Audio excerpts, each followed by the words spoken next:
The god of time gave him one simple test: destroy a cicada. For a ruthless young assassin like him, that should have been the easiest thing in the world until the god said, "I'll be watching you struggle." Then everything went dark. All at once, his taste, his weight, his dreams, his heat, his hearing, his smell, his sight, gone. The only thing he could still feel was his hands wrapped around the spear. A regular person would have collapsed begging for it to stop. Bro picked up the spear and started swinging, basically at random. He attacked and found nothing. Swing nothing. Swing nothing. For what felt like 100 years, he chased a sound he couldn't even hear anymore. And when his senses finally came back, the cicada was already dead in his hand. He'd killed it 3 lifetimes ago and didn't even notice. The god of time looked at him and said that he's the first that didn't go crazy, and for that he deserves the reward he's been searching for so long. But before that, we got to see this young boy who just got dropped into a brand new world, and this helpful adventurer is explaining everything to him, telling him about the city, the system, the so-called magic. While the boy stares back all confused, trying to understand any of it, the guy turns to him with a kind smile and says, since the boy has no class, he should just follow him. He'll even give him some meat since the kid looks hungry. Pause. The boy thanks him all cutely and follows the man into a dark Epstein-ass alley, and the guy offers him a totally normal, definitely not laced drink. Our good boy starts pouring it down his throat, or not, because he suddenly spits the whole thing into the guy's face and tells him his goblin paralytic poison always smells the fucking same. It stings the tongue but burns the eyes way worse. Epstein wannabe is panicking, trying to figure out how this kid knew, asking if he didn't just arrive, but our boy already kneed him in the balls, spotted the dagger hidden under his coat, picked it up and finished him off, then says it out loud. Rule number 1. Never trust anyone in this garbage world. Yeah, this nigga is brutal. Now he's a regressor, but in his past life he was just a trash C-rank mercenary scraping by for crumbs. While desperately chasing one last payday, he stumbled into a dungeon and found a strange artifact left by that same god of time. That artifact dragged his soul back to the day he first got summoned into this world, but it might have been worthless because he still has the same problem he had before. He has no class. And after a lifetime of struggle, he got a low-tier bone buff talent. Now this is not your Sung Jin Woo story, where this dude will become unbeatable in 5 chapters, but holy cow, this white-ass emo boy will make dudes tremble. And of course the girls have very big hearts, so I have nothing more to ask. Back to the moment he was disappointed, finding out nothing had changed. To him, this regression felt useless, since his stats were exactly the same as before. Even so, he still had all the memories from the 13 brutal years he spent in Area. As he walks, he arrives at the Healthy Bone Realignment Clinic, and knows this is where he has to change things. In Area, there were many kinds of summoned people: mages who used magic, martial artists who used martial arts, and the most common of all were the classless. They could learn anything, but they were also the weakest, often dying before they learned enough to survive Area. That had been his life too, 13 years as a C-rank mercenary suffering one humiliation after another. In the end, he died poor and unnoticed. An old man studies the boy who wants a skeletal remodeling procedure. Knowing what chances he missed before, Sun Min decides to act differently and become far stronger. His plan works. He gets the low-rank martial skeleton and the celestial cultivation technique. Even without money or talent, Lee can feel his body changing as he leaves the clinic. He had just claimed one of the 3 chances that could fix his miserable future.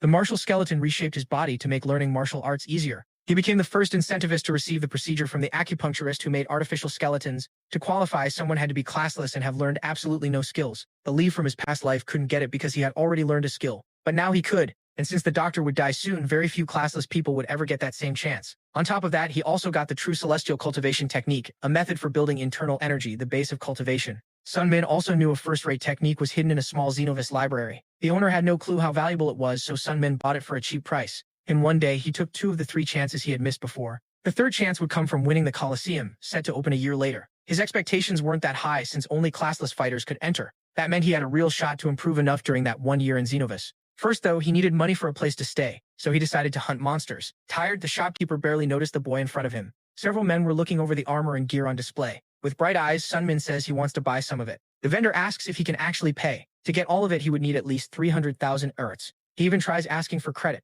but it fails, and he's thrown out. Still, the vendor notices how determined he is. Sun Min then offers his clothes as payment. He claims they're high-quality clothes from an advanced world, but the vendor just bursts out laughing. That reaction starts to annoy some of the men nearby. The vendor says he won't lower the price just because the boy is classless. To him, the brat had no shame. Even so, saying he didn't need the dirty clothes, he agrees to sell on credit. The vendor liked the kid's guts, fighting this hard despite being just a brat. He figured the boy wouldn't die anytime soon and might turn into a loyal customer. Now geared up, Sun Min looks toward the dark forest. Buying armor had been the right move, even if it cost him everything. He was glad for the favor and felt lucky this new life was already going differently. As he walks, he stays completely alert. Once inside the hunting grounds, he remembers how 13 years ago he came here as a helpless boy with no armor and no skills. Back then, he had been completely pathetic. The system lists several gains, including Lightning Step, a strong skeleton, and Destruction Palm. Soon the sun starts to go down. Then something suddenly moves fast nearby.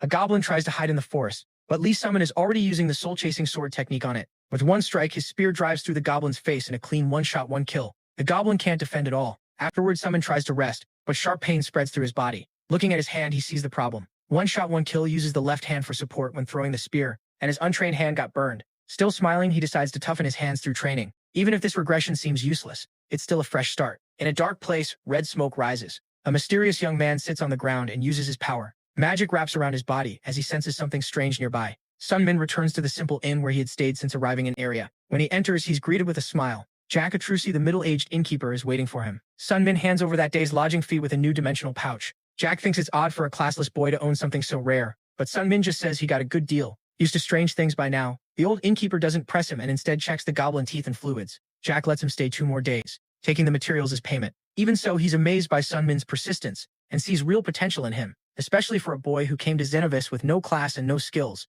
After 2 weeks, he was still alive, hunting every day and always bringing back enough to pay for his room. Jack says most classless people could never do that. He even says Sunmin might become someone like Zenon. Done with the talk, the boy turns away and heads upstairs, saying he needs rest after a long day. Once inside his room, he thinks about Jack's words. He wasn't gifted, just stubborn, desperate, and still alive. When he opens his status window, he checks the techniques he has gained. Even after starting over, he still kept the knowledge from his past life. He knew he could reuse techniques from memory, but the ones he had mastered before were mediocre. No matter how much he trained them, they would never let him surpass the strong. Only the celestial cultivation technique gave him any real hope. It wasn't amazing on its own, but paired with better martial arts, it could carry him much farther. So he decides to focus on improving that technique first. The next morning, just as he's about to leave, Lula, the innkeeper's daughter, stops him. Worried, she asks why he keeps risking his life in the forest every day. Lula tells him he could just take a safe job nearby, but Sunmin has already made up his mind. As someone from another world, he needs to hunt to earn money. Lula still thinks he's an idiot and tells him to find a normal job. Worried, Lula offered him work at the inn since her father liked him, but cooking and cleaning just weren't for him.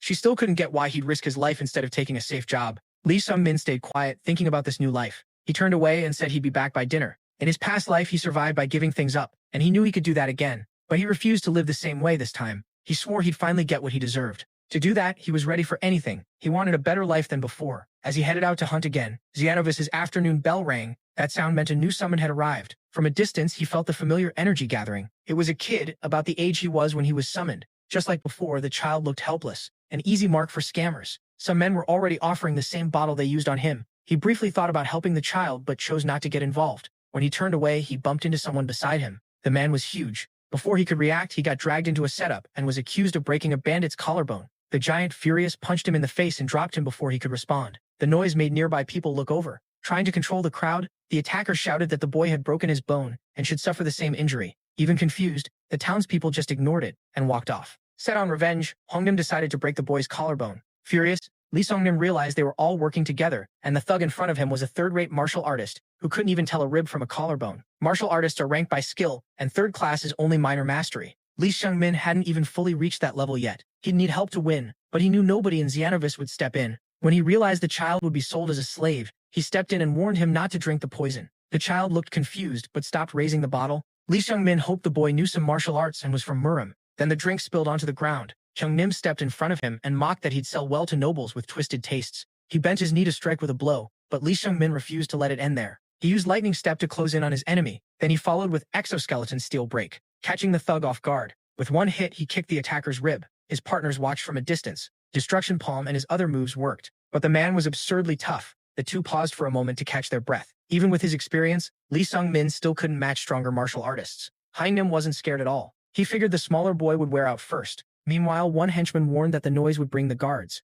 Determined, Lee Seung-min rushed in again. The child watched the fight closely from afar. Realizing fists weren't enough, Lee Seung-min grabbed his spear without hesitation. Then the child suddenly appeared beside him and asked him to repeat what he'd said earlier. Lee Seung-min had no idea why. Telling him to wait a second, he tried to block the next attack, but the boy stopped the giant's hand with one touch. Then he blasted Hyung-nim away with his power. I can't believe those insects of mine treated you so rudely. The bandit crashed onto the pile of injured bodies. That palm strike, filled with internal energy, was far beyond second or first class. Lee Seung-min realized the boy beside him was a peak martial artist, despite being the same age. After the fight, Seung-min was shocked. The boy might be Wooji Ho-young, the little celestial demon. The demon cult is made of unorthodox sects that worship power above all. Its strongest member becomes the celestial demon, and his son is called the young master. That meant the boy was the little celestial demon, Wooji Ho-yan. Even though he was Seung-min's age, the gap between them was huge. In that moment, Seung-min knew he was facing someone famous in area. Even though Seung-min already knew, Wooji Ho-yan introduced himself anyway. Later, the two talked in a room,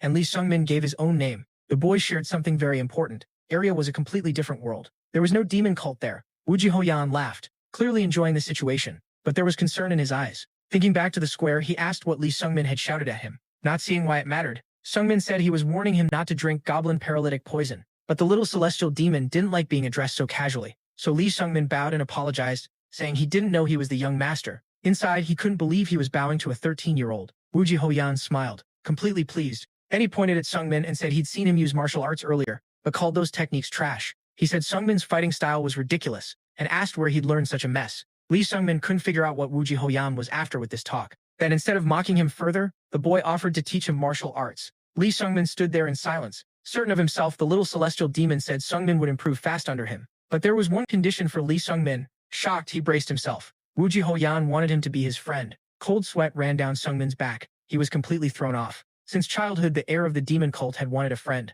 His father never understood it, but Wooji Hoyan had read in a book that friends help you overcome anything. His father said that was for ordinary people, not for him. Celestial demon Wooji Ho insisted his son would rule all demons without a friend. Wooji Hoyan grew up under non-stop training and brutal discipline. His father was strict and cold, and treated any wish for human connection as weakness. During one training exercise, a 10-year-old Wooji Hoyan slaughtered 50 people. As Wooji Ho's son, that kind of feat wasn't surprising at all. Even so, he showed little emotion. Still, his wish for a friend came true when he met Lee Sungmin, a man who had returned from the future. As the sect heir, huge expectations were placed on him from birth, and his training began early. Because of that harsh childhood, he never had the chance to make friends. Even under such strange circumstances, the two made a friendship pact. Wooji Hoyan couldn't hide how happy he was to have a new friend, Lee Sungmin. So the regressor, nearly 28 inside, became friends with a 13-year-old. Wooji Hoyan began teaching Sungmin the mystic arts of the Violet Dawn, a demon cult technique known for its violet-colored internal energy. Sungmin was confused. He thought he would be learning demon arts directly. Now that they were friends, the little celestial demon told him to speak casually. When Lee Sungmin changed his tone, the boy looked fully satisfied. The true demon arts could only be learned by the cult leader and heir, so Sungmin would study other techniques instead.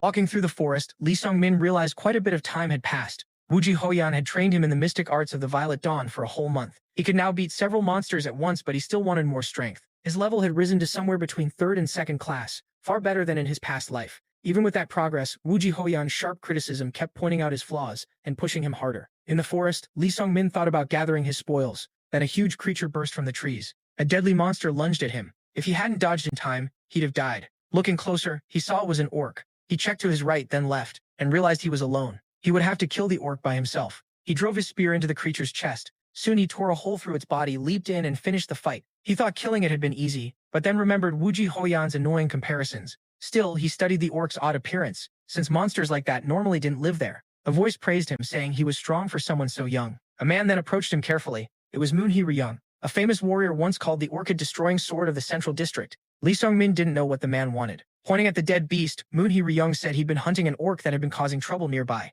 Back in the city, a small monkey, Dusong Ryong, wondered if the boy in front of them wasn't too young. But Manhwa said he'd seen the boy fight himself and found his skills interesting. Wang Pei, called the Black Rain Dagger, accepted Moon's judgment and introduced himself. A girl named Rainier then introduced herself and said she came from Vela's magic school. Curious, she asked if the young man knew what kind of job was waiting for them. An orc group had built a village nearby, raiding other villages and killing adventurers. So the guild offered 20 million earned to wipe out the orc village. If they won, the money would be split into 5 shares. The boy quickly figured his cut would be about 7 million. Even with that big reward, Min still doubted the people around him. Manhwa waited for the boy's answer. After a short pause, he agreed. Please, the warrior said. The mission would be much easier with him.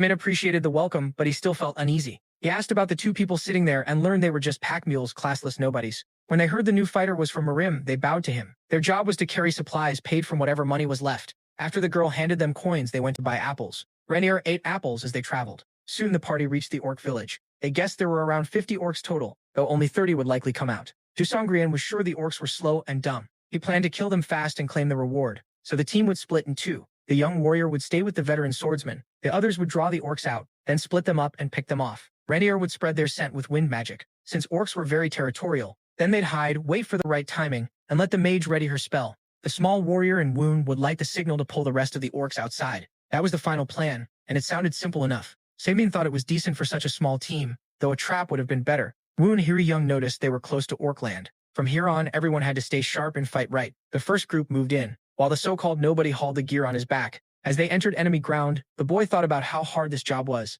especially for classless men. Looking at the carrier's face, he was reminded of his old self. He stopped and asked the man his name. The carrier introduced himself as Brass. Someone doubted Brass could survive once the battle started. So the boy told him to choose now, run or stay. He knew the leader wouldn't care. The man wasn't even listening. Breathing hard, Brass said he couldn't run. He had no idea how the guild would punish him for abandoning the mission, so he'd have to fend for himself. When they spotted the village, Woon told the boy they'd arrived. After avoiding patrols, they noticed stakes set up among the trees. It seemed like the right time to light the signal, but the boy asked for a minute and searched through his dimensional pouch. The leader had no clue what he was doing. Then the boy poured out water and had them smear mud over themselves to hide some of their scent. As he coated himself, he said his master taught him that trick. He told Woon Young to cover his scent too. Woon listened and dropped into the mud. The boy even made more for Brass before the flare was finally lit. The orcs noticed the strange flame. Then the leader suggested using the pack mule as bait. Send him out, distract the orcs, then strike from behind. Hearing that, Brass panicked. He clearly didn't want to die, but Woon promised he'd be safe. Still, he warned that refusing orders might get him killed.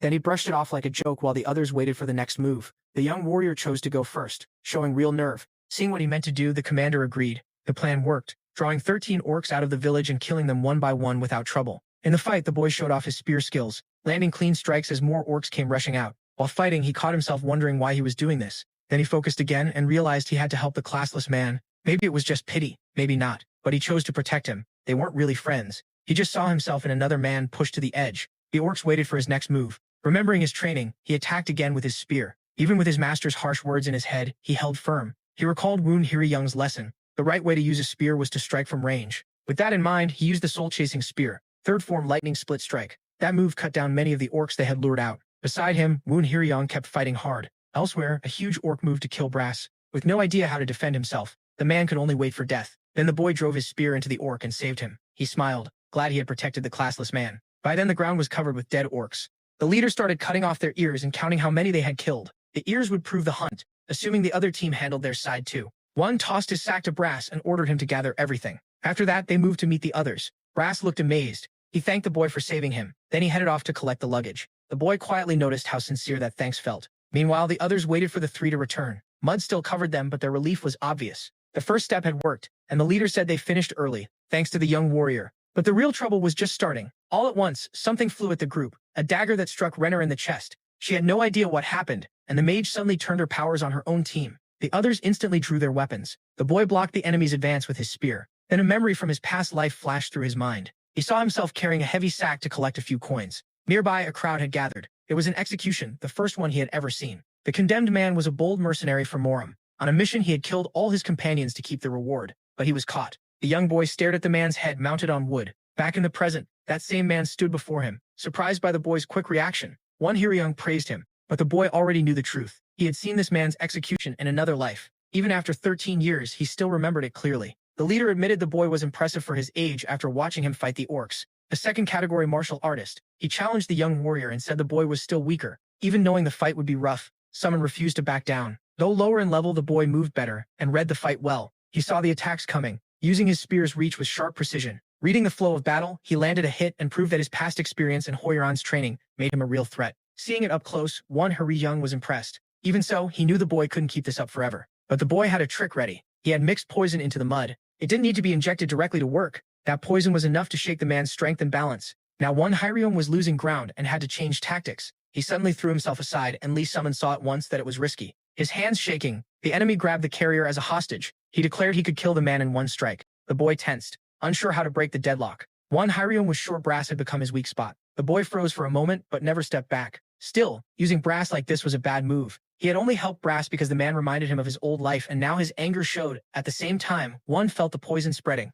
The boy fought down his emotions, fatigue and doubt, forcing himself to stay calm. He knew he couldn't win carelessly in this state and had to save his strength. If he missed, he'd hand the fight over. If he waited too long, Brass would die. Then Brass did the unexpected. He struck Woon's legs, trying to buckle his knees. The boy saw the courage of a classless man doing the impossible. Brass clung to Woon's body and threw his weight into him. But the enemy stabbed him with a knife. As Brass cried out, the man looked pleased. A moment later, the young warrior was there. The enemy panicked and tried to beg, but was killed at once. Elsewhere, the monkey had beaten the mage Wang Pei after a hard fight. The danger was over, but the price was heavy. Brass was dead, and Li Songmin stood above the bodies with his spear through the enemy. After Woon Young and Wang Pei died, their bodies were taken to the mercenary guild so the reward of 35 million could be claimed. Woon Ji-hyun was glad the warrior came back safe. She asked why he was so late. Exhausted, the protagonist dropped onto his bed, wanting a little rest. But Brass's death still weighed on him. If he'd had just a bit more strength, he might have saved him. Back in his room, he kept thinking about what he'd done and felt stained by it. Woo Ji-hyun suddenly asked if he'd killed someone. She said she could smell human blood on him.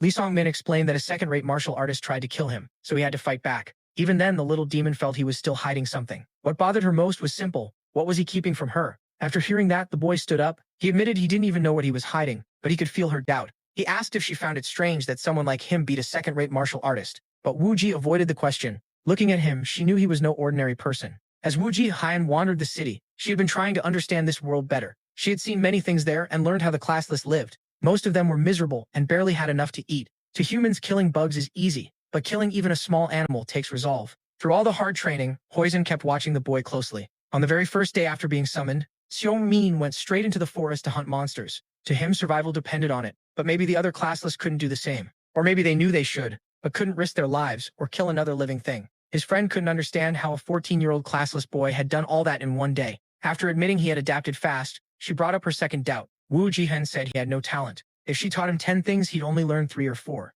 Even so, after just 2 months, his spear skill was already beyond a normal beginner's. He didn't make rookie mistakes, and his control over internal techniques was far too polished for someone so new. That was why she found it so strange that a talentless person could learn martial arts this fast. Huiyan's instincts, built from years of experience, told her there was more behind his calm face. Songmin didn't know how to answer, so Huiyan finally said she hated lies. The room fell quiet. Li Songmin said everyone had secrets they wanted to protect. Trying to force them out wasn't something a friend should do. The child didn't know how to answer that. She only said she had a secret too, like everyone else. She offered to trade secrets, but he wasn't interested. Even so, she tried tempting him with a top martial art. But with no talent and so little internal energy, he knew he couldn't use it. The child, now stumped, didn't know how else to convince him. At last, she offered him 20% of her internal energy. That completely stunned the protagonist. Deep down, the child was only curious about his secret. As his only friend, she wanted to know everything about him. Looking him in the eyes, she said that was what friendship meant to her. Sitting on the bed, Xiaomin asked Huiyan for a promise. If he told her the truth, she couldn't kill him. But Wuji said she could never kill her friend. Letting her hair fall, she revealed that she was actually a girl. The protagonist was completely shocked. She explained that her father kept it hidden from the sect, so she had to live as a boy to follow her path. The reveal was so huge that Xiaomin went silent. Even after coming to this world, she kept the disguise because she'd lived that way for so long. That was the secret she had hidden from everyone, and now she was trusting him with it. After thinking it over, Songmin said they would need separate rooms now. With the mood still heavy, he felt he had to be honest too. Gathering his courage, he took a deep breath and said he was a regressor. Wuji's eyes widened, but she had no idea what that meant. He explained that he had died, gone back in time, and kept the memories of his past life. That made his strange abilities easier to understand, even if it still sounded unbelievable. In a world like this, though, anything felt possible. Curious, the girl asked why she would want to kill him over that. Even if he looked like a 14-year-old boy, his mind belonged to a 27-year-old man. He still felt bad for lying about his age, identity, and past. But to Hoyalan, none of that mattered. She was the one who approached him, told him to learn martial arts, and chose to be his friend. He hadn't tricked her. He only accepted what she offered. So she had no reason to kill him or end their friendship. In those 2 months, she had come to see him as a real friend, and one secret wouldn't change that. To her, that was friendship. Her face softened with emotion as she thanked him for trusting her. Their bond had become real, built on trust and respect. Then she teased Sungmin a little. Even with another life, his current level was still low. She had tons of questions, but those could wait. For now, she was ready to pass some of her internal energy to him. The protagonist was shocked that she really meant it. Internal energy was the power martial artists stored inside their bodies. It was what let them perform superhuman feats. There were no shortcuts. Only cultivation could build that power, which was why people spent their whole lives training it. When Hoyin started the transfer, she noticed his blood vessels weren't clean. They were packed with impurities. Even so, she began sure he could absorb at least some of the energy. He just had to use the Violet Dawn arts to keep about 20%. She pressed her palm to his back and started the transfer while he endured it. He could feel the energy moving through his body, even tired after the transfer. Hoyin smiled and asked what it felt like. The power, heat, and pressure rushing through his meridians made his whole body shake. That 20% was more internal energy than he had gathered in his past life. He managed to keep half of it, and it changed his body. The rest would settle through his meridians, and with more Violet Dawn arts training, that power would truly become his. Afterward, Hoyin collapsed onto the bed to rest. Beside her, the boy thought about why she was doing so much for him. When he asked, Wuji Hoyin just smiled and said it was because he was her friend. Everything she did for So Min was her own choice, not duty. As she rested, she felt satisfied with that. Hoyin also decided to teach him one more martial art, the supreme spear technique of the 9 heavens used by the Spear King. Even knowing So Min's limits, she wanted to give everything she could to help him learn it. And as always, she said she was doing it for her own satisfaction. After all, he was her first friend in 13 years, and she didn't want him to die pointlessly like he had in the past life. The protagonist was moved by her kindness. Then she held his face and told him never to bow his head to his friends. Touching his bruised face, she couldn't believe he had actually been punched. Then she pulled him closer. Smiling, she said she wanted to hear something more interesting. As they shared more about the past, their bond only grew stronger. She wanted to know what she had been like in his past life, but the boy said he only knew rumors, that she ruled with overwhelming power at the peak of Uria. After being summoned, she left the city in less than a month,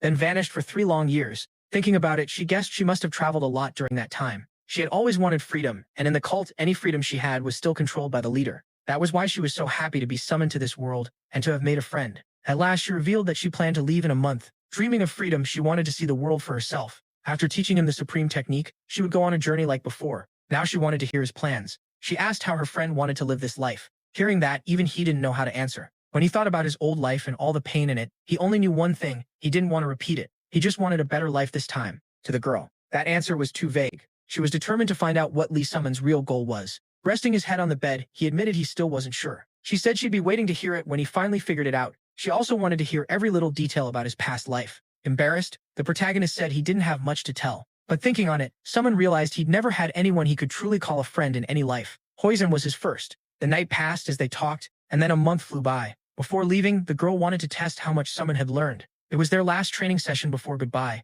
and he had to show her everything. Now he had to prove himself with everything he had learned. Hoyan just smiled. Sure, he still couldn't beat her easily. Summon raised his spear, eyes full of resolve. Then she offered him something strange, 20 free strikes first. That only made him more wary. He paused, thinking of his first move, then remembered the new version of the supreme spear of the 9 heavens made for him. Hoyan had even named it after him. To him, that meant more than a technique. It meant she saw him as someone special. It combined the supreme spear of the 9 heavens with the deadly soul-chasing spear. With moves and stances shaped for Summon, the match began. He gripped his spear and launched the technique he had learned, then followed with the soul-chasing strike. Hoyan calmly waited for him. With a small movement, she avoided the attack. He kept pressing forward, stronger, sharper, and more controlled. His second stance was lightning-splitting pursuit. Compared to before, the boy who once barely handled a spear had changed completely. He had learned force, how to redirect and throw off an enemy's strike, and control how to pressure and block. He also learned subtle thrusts meant to break through defenses. Those were basic spear skills, but he had picked them up on his own. Still, he would need daily practice to truly master them. In this fight with Hoyan, he showed all of that growth.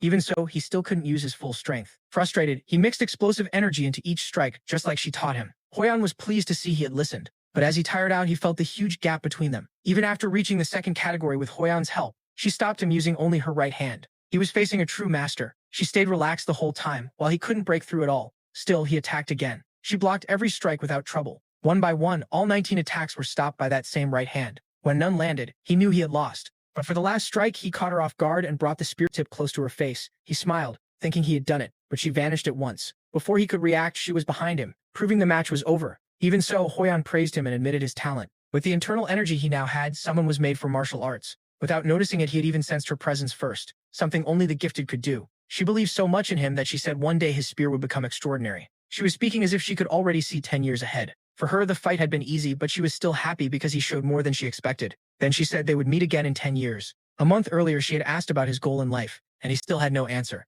So she told him to make her his goal instead. Without a goal, a person just drifts through life. Her challenge was simple: come back in 10 years strong enough to beat her. Someone hesitated, saying he could never reach her level. He said he had no talent, unlike Hoyan, a genius who had taken many elixirs. They had started from completely different places. That old inferiority from his past life was dragging him down again. Hoyan openly showed her frustration. She hated that weakness in him, and her words lit anger in his eyes. He snapped that he had arrived in area with nothing, no talent, no support. He had fought a boar in the mud and lived like trash until he died. Hoyan fired back that he had learned mystical arts and become a second-rate warrior in only 3 months. Even after getting another chance, he still wouldn't dream bigger or aim higher. She kept trying to make him see it, but he only got madder. Then Hoyan realized just how furious he really was. Summon couldn't believe he was being lectured by a 7-year-old. Still, he finally accepted her challenge and made her his goal, then awkwardly said he'd pierce her heart with a spear, which scared Hoyan because that was not what she meant. Friends don't kill each other. Once the heat of the moment passed, he agreed and then got embarrassed. Hoyan teased him again, leaving him flustered and annoyed. In the end, they made a promise to meet again in 10 years. Smiling, she said she would look forward to his spear. He paused, feeling that sounded a little weird. Even at her age, she loved teasing him. There was a big age gap, but she just joked around with it. She stepped closer and kept pressuring him. Then she declared that in 10 years she'd be fully grown, so he wouldn't have anything to complain about. Summon then set 3 goals: survive, use every chance his memories gave him, and as Hoyan stood ready to leave with her bundle, he said goodbye. He promised they would meet again in 10 years, and he looked forward to that day. His last goal, the most important one, was not dying before then. He promised Hoyan he would stay alive, because now he had something and someone to live for. Then the two friends went their separate ways. In Xenovis, Lee Sun-min gained 3 big things: the martial skeleton, the true celestial cultivation technique, and the tournament of the classless. Only people without a class could enter that tournament. 10 months after Hoyan left, Xenovis held it again. By then, Lee Sun-min had reached first-grade martial skill, so winning was easy. His prize was a secret elixir that boosted internal energy. He drank it right away, though compared to what Hoyon had given him, it felt far less impressive. With that, Lee Sun-min felt he had gotten everything he could from Xenovis. Now it was time to leave, and on the way out he met Hans, the street vendor.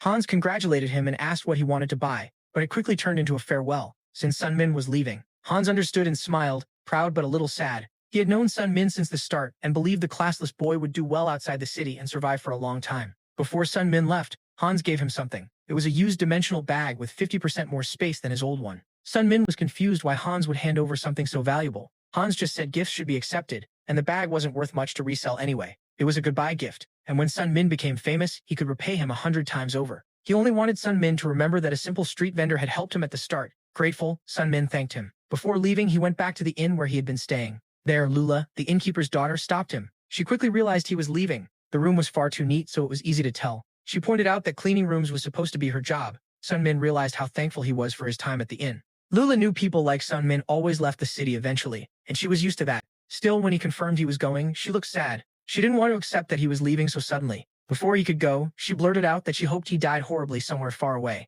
Then she stomped off in anger. Jack, the innkeeper, saw his daughter's outburst and was left confused by how hard women could be to understand. He apologized, saying she was still young. Sun-min took it calmly, showing the maturity he carried inside. Then Jack gave him an old cloak from his younger days. It had heat retention magic and sword magic, making it very useful despite its plain look. Sun-min thanked him, and Jack told him to get it resized, since it was too big. He added that Sun-min was the best classless guest the inn had ever had. With tears in his eyes, Jack told him to stay safe. Sun-min put on the cloak and left the inn, but he stopped when he heard someone running toward him. Right as he was leaving, Lula shouted his name and ran up to him. When he turned, she was standing there behind him. She had run so hard she was out of breath. After taking a moment to recover, she lowered her head and took back what she had said earlier. Sweat ran down her face as she told him she wanted him to live a long life instead. Sun-min was surprised she had come all that way just to say that. From her heart, Lula wished for him to live long, and if he ever got tired, to come back to this city. He thanked her and smiled, touched by her kindness. Then she admitted that somewhere along the way, she had started seeing him differently. She didn't understand the feeling but thought she had started to like him. After her confession, they stood in silence until Sun-min said he had already known. Lula was scared he might die, so he told her not to worry. Then they said goodbye. But once it was real, Lula burst into tears. In his past life, Sun-min needed 3 years to finish at Xenovis. This time it took only 1. Back then, he left with no good memories. Now he was leaving with ones he wanted to keep. He looked back and wondered if he would ever return to Area. With that thought, he left carrying one promise to stay alive. Lee Sun-min reached Mount Mercy while still very young. His next step was choosing a prohibition, and if he wanted to survive, he had to endure it. He remembered Hoyon asking where they should meet again, since she barely knew this world's map. Thinking of a central place, he chose Behenger. There were still 9 years until that promise, but now he had a new question: where should he go first? He didn't need to rush to Behenger. He even thought about becoming a mercenary again, but that meant repeating his old life. This time he wanted a different path. He needed time to grow, so he thought of Mount Mercy, land of the god of trials and tribulations in Area. People said training there could become hundreds of times more effective, and Mount Mercy was close by, so he made his choice. Once he found the mountain, he started training under the prohibitions given by a priest. He received 2. The first was the prohibition of weight. His body, clothes, and even the things in his bag all became heavy. Even bread felt like lead. The second one was even worse. The moment he bit into the bread, he got sick. Food now tasted so awful that he threw up at once. That was his second prohibition. It twisted his sense of taste. He didn't lose taste completely. Instead, everything he ate tasted disgusting. Not just the flavor, the texture too. It felt as horrible as biting into a wriggling bug. He was shaken when he realized he might not be able to eat or drink. For a moment, he thought about quitting. Maybe he didn't need this trial. If he went straight to Bahadur and worked as a mercenary, he'd likely reach rank B fast. That alone would beat his old life. Still, he kept thinking about Wuji Hoyan. Remembering her, he forced himself to eat the bread. It filled his mouth with the worst tastes imaginable, but he kept going. Even while cursing mercy for such a cruel prohibition, he chose to endure it. Nearby, the goddess whispered that he was an insolent human. Then he suddenly felt energy moving through his body. He turned around, saw no one, and wondered if he imagined it. A week passed. The weather kept getting harsher, but he still tried to hunt and spotted a deer. He grabbed his ring, hid, and waited for the right moment before lunging at it. But when he got close, the deer looked so harmless that he couldn't kill it. He froze, and the deer escaped. Lee Sun-min's time on the mountain kept getting harder, and he didn't know how much longer he could last. Exhausted, he set down his spear and thought about his life. With no proper nutrition, he survived on bread and water. On that mountain, he had to find his own food, clothes, and shelter while dealing with the prohibitions. The weather swung to extremes, and the beasts were fast and strong too. The weight made hunting hard, and even if he succeeded, the taste prohibition made eating nearly impossible. He planned to train there for at least 2 years, yet he was already near his limit after 1 week. While thinking about that, he sensed someone strange coming closer. Then a woman appeared. He didn't know her and wondered who she was. There was a rule on the mountain that stopped practitioners from harming each other, so maybe he was safe. Still, the woman had a prohibition that kept her from speaking. She could only use gestures. Sunmin quickly understood that she carried the voice prohibition. Then the same deer from before appeared in front of him, dead. Using a stick, the woman wrote on the ground in Iria's common language. She had been watching him for days and knew he would die soon at this rate, so she came to help. He was thankful, but still suspicious, and asked what she wanted in return. She wanted nothing. She was simply helping. That strange woman ended up helping him completely. She called herself just a kind person, and whenever he was in trouble, she showed up again. One day he asked her name and was stunned by the answer. She was Baksogo, a legendary figure from his past life, known as Baksogo the Lightning. She was famous for moving as fast as a flash, but meeting a future legend wasn't what shocked him most. He knew that 8 years later she would be killed by Wuji Hoyan, the little celestial demon. On Mount Mercy, practitioners received brutal new prohibitions every 6 months, and they couldn't harm each other. Sunmin tried to figure out how Baksogo could have died, wondering if it happened in some dungeon. Beside him, the woman watched him carefully. He jumped a little when she suddenly moved again. She wrote on a stone with her fingers, checking on him and worrying that he was starving again. Even with her great martial skill, her prohibition stopped her from using sound transmission too. As he looked closer, he noticed something else was wrong with her. After a year and a half on the mountain, her newest prohibition made her unable to feel her left arm. Just like him, she also lived with harsh limits. Baksogo pitied him, especially because he could no longer enjoy food. Curious, he asked what kinds of prohibitions the others had, so she decided to introduce him to the other people who had trained there for over half a year. Before he could think, Baksogo vanished like lightning. Startled, he wondered how anyone could ever match her speed. Even without the weight prohibition, he couldn't move that fast. With his heavy body, he realized he should work more on movement skills. Interested, he tried asking Baksogo to teach him, then awkwardly said he was joking. Instead, she grabbed him with one arm and lifted him. Since he was too slow, she decided to carry him on her back. Panicked, he asked her to wait a second so he could understand what was happening, but she ignored him and ran. When they reached the others, a terrible smell hit them. Scarlet, a future Grand Mage, had prohibitions that stopped her from bathing or changing clothes. Dapijon, the future Phantom Sword, had lost sight in both eyes. Baksogo had restrictions on her left eye, left arm, and her voice. Lee Sun-min quickly realized he was surrounded by people he knew by name. In the future, they would all become famous powers in area, but right now, they were still unknown. Scarlet asked what his prohibitions were. When she heard he started with 2, she doubted him and wondered how long he would last. Dapijon said that for someone seeking power on Mount Mercy, 2 prohibitions made sense. The old man believed the boy was willing to break past his limits, no matter the cost. Sun-min agreed with every word, even if his answer gave the others chills. Dapijon explained that all kinds of people came to the mountain, but only 4 had stayed through the last 6 months. He said he'd be watching to see what the boy did next. He also pointed out that Baksogo had started with 2 prohibitions as well. Once introductions were done, they headed back, but she had said 4 people had trained there for more than a year and a half. That meant there was a 5th person, someone named Flam, a name that made everyone wary. Dapijon warned that Flam was dangerous and shouldn't be introduced to the boy. Sun-min didn't understand why everyone feared the last practitioner, but he let it go. Time passed, and after 4 brutal months, he had grown much stronger. The prohibitions got worse, adding more weight and making food even harder to bear. Even so, his progress was impressive. After those 4 months, his Violet Dawn mystic art reached 3 stars. His attacks also became far more accurate and powerful. Mount Mercy was brutal, but the results were worth it. By day, he trained with the Supreme Ring of the 9 Heavens summon style. At night, he practiced the Violet Dawn mystic art. He accepted the pain as part of his path, even when it felt like his bones might snap. This was the fate he had chosen. His body changed as he grew stronger, and his clothes started to feel too small. Then he saw a new face, someone his age watching him with interest. The young man seemed impressed by the spear technique he had just seen. Standing nearby, the newcomer said he had never seen someone his own age on the mountain. He introduced himself as Flam, the very name everyone had spoken with fear. Curious, he asked for the name of the boy with such impressive skill. Elsewhere, Scarlet sat practicing magic while thinking about true geniuses. Dapijon had explained that Flam's talent was so overwhelming that he laughed while standing above everyone else. That was why Sun-min had been warned not to meet him, or he'd fall into endless despair. Remembering the old man's warning, he nervously introduced himself as Lee Sun-min. The Lam smiled, realizing the boy had already heard about him. Then he turned away and said he needed to train with his spear, not chat. Sun-min could hardly believe Flam was a real genius. As Flam walked off, Sun-min decided not to waste time on someone like that. But the boy wouldn't leave him alone and kept following him with question after question. When Lee Sun-min said he'd go train, he noticed his spear was gone. He turned and saw Flam holding it, clearly trying to provoke him. The grin on Flam's face was creepy. For a martial artist, having someone snatch your weapon is the worst insult. But before anger hit, someone was just confused. Flam casually said he'd give it back after borrowing it for a bit. Then he started copying someone's moves. Using the supreme balance of the 9 Heavens summon style, he tried a new attack. He somehow remembered perfectly the move someone had used to cut down a tree. With smooth thunder-like strikes, Flam copied the spear technique someone had built over months.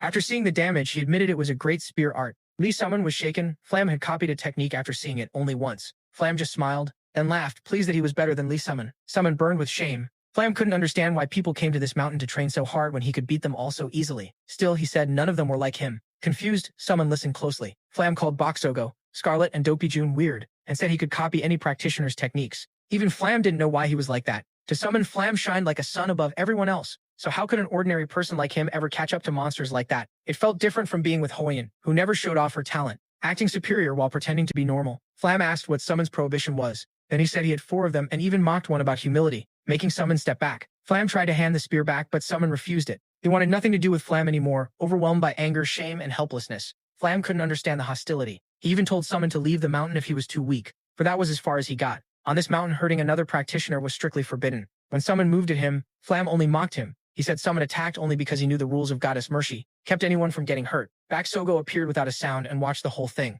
Flam defended himself, saying he had only borrowed the spear, and someone was overreacting. He also said the spear technique was excellent, but the hero wasn't good enough to master it. The stronger the martial art, the harder it was to perfect, so Summon still had a lot of training ahead. On this mountain, harsher prohibitions brought greater blessings from Merce, so Flam said the only way to grow faster was to push yourself to the edge. Then his prohibition suddenly stopped him from saying more. Behind him, Baksogo looked honestly impressed by his boldness, but it was already too late. Summon had figured out what he needed to do next. Filled with emotion, he ran toward the temple. Baksogo desperately tried to call out to him, but her prohibition kept her from speaking. The word talent kept pounding through her mind, crushing her pride. Meanwhile, the young man desperately called for Goddess Merce. His inferiority kept growing until frustration turned into despair. Hearing her name, Merce appeared to meet the human who called her. Gripping his spear, he declared that he wanted another prohibition. Lee Summon found himself in a strange space filled with divine presence. The being he had called stood before him. It was Merce, the goddess of prohibitions, and this was her domain. He asked to make sure she was really Merce, and she was. The goddess had answered his call. Curious, she asked if he truly wanted to add another prohibition. He already carried taste and weight, both brutally hard. Even so, he was ready to bear one more. Mercy doubted the reason behind his choice. His soul carried the mark of someone who had gone back in time, a regressor. A god can see a mortal's causality. Everyone is born fated to die, and defying that law distorts fate itself. Those who break their destined limits are called transcendental beings. He was not one of them, yet he had still twisted causality and returned to the past after death. Every existence is tied to cause and effect. Defying death was unnatural, and his soul would pay a huge karmic price. Nothing would happen while he lived, but after death he would suffer for millions of hours. That was the true cost of breaking the law. But the protagonist didn't seem worried about death at all. In front of him, Baksogo looked deeply upset by what he had done. She had realized he added another prohibition despite already carrying 2 terrible ones. As he trembled, he noticed he had made her worry. Her face showed surprise at his words. Then she asked what kind of prohibition he had chosen. Now he would bear the prohibitions of heat and dreams. Restrictions tied to senses and abstract things were far worse. The first stole all warmth from his body. Sunlight and fire meant nothing. The second turned sleep into endless nightmares, forcing his worst memories to repeat. His parents' childhood fear, anxiety, every painful thing haunted his dreams. Sleep no longer brought rest, and Baksobo realized just how insane he was. What he did was reckless, and even if he grew strong fast, the cost would be awful. While she argued with him, the young man quietly answered. With a sad face, he said he had no talent at all. His growth was too slow for someone carrying so many restrictions. That gap between effort and talent made Baksobo wonder what kind of person he really was. Lee Summon had chosen a goal beyond what his talent should allow, and Flam had shown him what needed to be done. If he wanted to stand beside people with absurd talent, then he had to do something just as extreme. At that moment, the woman understood his reason. The two fell silent. Neither said a word. Then she smiled, seeing how huge his goal really was. Baksobo also wanted to become the strongest in the world, so she understood him. The boy listened, confused. He remembered asking her before to teach him movement techniques. Even if she had called it a joke back then, now she meant to teach him. She handed him a secret manual called Shadowless Soul Flight. It was both a movement art and a mystic art, holding everything she knew about mobility techniques. As he flipped through it, he saw how amazing it was. She didn't fully know why she was giving away something so precious, but she knew he would never quit. From now on, he was to call her senior sister. With a soft smile, she admitted she felt for him and cared about him. Besides, she liked to think of herself as someone who helped others. The protagonist trained again, keeping Wuji Hoyin's memory close. He switched between the supreme spear of the 9 heavens and soul pursuit. By the 5th stance, he was already using deadly lightning. In his mind, he pictured the damage his own body would take while facing Hoyin. Even after more than 10 years of training, he still couldn't beat the little celestial demon. In the end, Hoyin said teaching him martial arts had been a mistake, and gave up on him. Using her power, she decided to take back everything she had given him. After destroying his Danchin, he would never use martial arts again. As she walked away, Simon desperately called out to his friend. Each step felt like his body was breaking past its limit, filling him with fear. Lee Simon jolted awake from that nightmare about Wuji Hoyin. He was drenched in sweat, heart pounding. Then he realized it was only a dream. Relieved for a second, he tried to steady his shaking hands, then noticed the mysterious girl watching him. Startled, he stared at Scarlet, who had been observing him while he slept. She brought up his recent actions, especially adding more prohibitions. Her closeness made him uneasy, and the smell around her was so strong it stung his eyes. With a sarcastic tone, she mocked his choices, dreams and heat, and said he was going to die. He was already feeling sick from the smell when Daok Baijun arrived. They had come for a reason to help him. Confused, he couldn't understand why they suddenly showed up. Scarlet repeated that they were here to help Lee Salmon. The mute woman had sent them along with magical tools. Once he realized Bak Sobo was behind this, he understood. Scarlet had brought magic scrolls he could use to learn spells. With those scrolls, using magic would become much easier. Dok Baijun offered a more direct kind of help, training his body to handle the pain of the prohibitions. Determined, the young man was ready to do all he could. At that moment, the two prepared him for battle. Scarlet taught him 4 kinds of magic, starting with mental cleansing. It was meant to purify his mind after the nightmares had polluted it. The second spell was a simple one that could strengthen him faster. That made it very useful for enduring the weight prohibition. As he sparred with Dok Baijun, he used the third spell to recover fatigue. It was a magic that restored stamina, but using too much of it would drain his life force and could fail. Still, if he wanted to survive that hellish training, he had no other choice. Even after all that prep, his fight against the old blind man was still poor. He couldn't even last 100 seconds, but Sun Min said he'd do better next time. Then the heat prohibition suddenly shook through his whole body. Dok did what he could to help, pressing spots on his body to make him handle the cold better. Not long after, the boy started feeling a little better. The sword phantom pressed his blood vessels to speed up his metabolism, so he could endure the prohibition. After helping him, the old man quietly walked off. He said it was hard to find a sparring partner on that mountain. Lee Sun Min felt grateful and knew he would have died long ago without all this help. Since his regression, the people around him had been much kinder. Thinking about that, he realized how strange it was. To him, people normally weren't like that. Ever since he came back, everyone had treated him better than they did in his old memories. As he walked, Scarlet called out to the old man, who noticed her awful smell from far away. She got annoyed at being judged just because she hadn't bathed for a few days.